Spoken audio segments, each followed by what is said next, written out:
வணக்கம் நண்பர்களே. கோயம்புத்தூர் மாவட்டம் சிங்காநல்லூர் பகுதியில் ஒரு அரசு பள்ளியில் 11ஆம் வகுப்பு படிக்கும் மாணவன் பெயர் தான் விக்னேஷ். இவனுடைய பக்கத்து வீட்டில் காயத்ரி அப்படின்னு சொல்லிட்டு அதே ஸ்கூலில் வேலை செய்கிற ஒரு டீச்சர் இருந்திருக்காங்க. அவங்களுக்கு திருமணமாகி குழந்தைங்கள் எல்லாமே இருந்திருக்குது. ஆனால் அதுங்க எல்லாமே பார்த்திங்கன்னா 1ஆம் கிளாஸு 2ஆம் கிளாஸு இந்த மாதிரி போகிற லெவலு. இப்போது இந்த விக்னேஷ் என்ன பண்ணியிருக்கான் அப்படின்னு சொல்லிட்டு பார்த்திங்கன்னா நீங்களே ரொம்ப அதிர்ச்சி அடைஞ்சிருவீங்க. அதாவது டீச்சர் தினமும் அந்த கிளாஸுக்கு போயிட்டு கிளாஸ் எடுத்துகிட்டு டெய்லி வந்துடுவாங்க. இப்போது அந்த மாணவன் பார்த்திங்கன்னா பக்கத்தில் நம்ம டீச்சர் வீடு இருக்குது அப்படின்னு சொல்லிட்டு டியூஷன் போகலாம் அப்படின்ட்டு அந்த டீச்சருக்கு கூட டியூஷன் போயிருக்கான். டியூஷன் போயிட்டு வழக்கம் போல் டெய்லியும் போயிட்டு வந்துக்கிட்டு இருக்கிற இந்த ஒரு தருணத்தில் தான் இந்த பையன் என்ன பண்ணியிருக்கான்னா, அதில் டீச்சர் சில சமயங்களில் குளிக்க போயிடுவாங்க.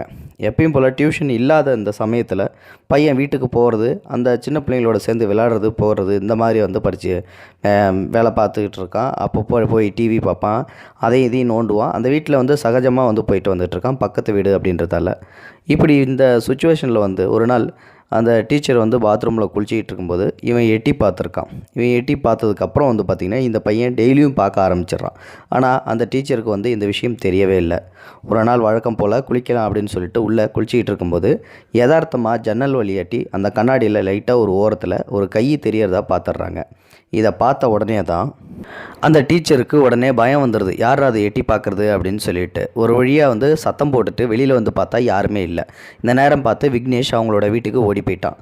கொஞ்சம் சந்தேகம் வந்துடுது. எப்போ பார்த்தாலும் இந்த விக்னேஷ் பையன் தான் வீட்டுக்கு அடிக்கடி வருவான், ஒருவேளை அவனாக இருக்குமோ அப்படின்னு சொல்லிட்டு அவங்களோட பெற்றோர்களை கூப்பிட்டுட்டு இந்த மாதிரி என்னுடைய பாத்ரூம் அறையிலிருந்து யாரோ எட்டி பார்க்குற மாதிரி இருந்துச்சு, உங்கள் பையன் தான் அடிக்கடி இந்த வீட்டுக்கு வருவான், ஒருவேளை அவன் தான் செஞ்சுருப்பானு ஒரு சின்ன டவுட் இருக்குது, உங்கள் பையனை கண்டிச்சிக்குங்க அப்படின்னு சொல்லிவிட்டு அவங்களோட வேலையை பார்க்க ஆரம்பிச்சிட்டாங்க. அதுக்கப்புறம் பார்த்திங்கன்னா அந்த டீச்சர் அந்த பாத்ரூம் ஜன்னலையே க்ளோஸ் பண்ணிட்டாங்க.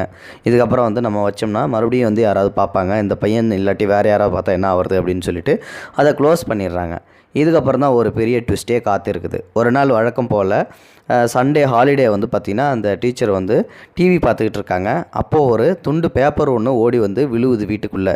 என்னடா அது துண்டு பேப்பர் ஓடி விழுவுது அப்படின்னு சொல்லிட்டு அந்த துண்டு பேப்பரை எடுத்து பார்த்தா அந்த துண்டு பேப்பரில் இந்த டீச்சரோட பேர் எழுதியிருக்குது, காயத்ரி அப்படின்னு சொல்லிட்டு அவங்களுடைய அந்தரங்க பகுதிகளை தனித்தனியாக குறித்து எழுதி வச்சு ரொம்பவும் தகாத வார்த்தைகளால் எழுதி அந்த பையன் போட்டிருந்திருக்கான். இது யாரா செஞ்சது அப்படின்னு சொல்லிட்டு கொஞ்சம் சந்தேகமாகவே இருக்குது. சந்தேகமாக இருந்ததுக்கப்புறம் பார்த்திங்கன்னா காவல்துறையில் நம்ம கம்ப்ளைண்ட் கொடுத்துடலாம் அப்படின்னு சொல்லிட்டு நேரடியாக அந்த காவல்துறையில் கம்ப்ளைண்ட் கொடுத்துட்றாங்க. இதுக்கப்புறம் தான் போலீஸ் விசாரணை நடக்குது.